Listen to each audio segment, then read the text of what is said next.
മീനനുസരിച്ച് വലിപ്പം ചെറുപ്പം അനുസരിച്ച് അതിനനുസരിച്ച് വലയുണ്ട്. അത് സൈസ് വല.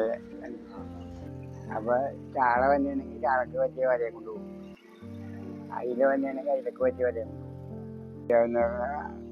ഇവിടെ നിന്ന് അങ്ങോട്ട് പോകും, വലയും കയറ്റി പോകുമ്പോൾ അവിടെ ചെന്ന് വല ഇടും, അത് പിടിച്ച് കയറ്റണം. മീൻ വന്നത് പേർത്ത് വഞ്ചിയിലിടും, എന്നിട്ട് ഇങ്ങോട്ട് പോരും.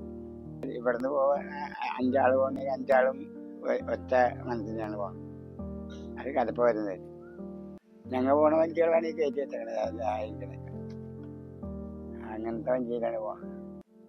അത് പോയിട്ട് വൈകുന്നേരം വരും, വെളുപ്പിന് പോകും, വെളുപ്പിന് 3 മണിക്ക് പോകും. മീൻ വന്ന പോലെ വലയുണ്ട്.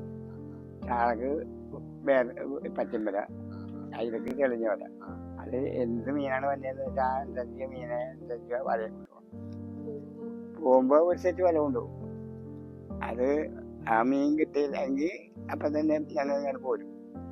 പിന്നെ പിറ്റേ ദിവസം ആ മീനിൻ്റെ വല ഇല്ലെങ്കിൽ വേറെ വല കയറ്റി പോകും. കൊണ്ടുവന്നിട്ട് ഇതിലേക്കൂടി അത് കിഴക്കൊച്ച വരും, എന്നിട്ട് ഇവിടെ വരും വഞ്ചി. എന്നിട്ട് വല കയറ്റിക്കൊണ്ട് വെളുപ്പിന് പോകുമ്പോൾ അതിൻ്റെ തന്നെ പോകും. അത് കടപ്പുറത്ത് പിടിച്ച് കാണുന്ന സൗകര്യമുണ്ട്. അവിടെ അങ്ങടുത്തിട്ട് വഞ്ചി കയറ്റും, ഇതുപോലെ കയറ്റും. എന്നിട്ട് വെളുപ്പിന് വരുമ്പോൾ പോവും.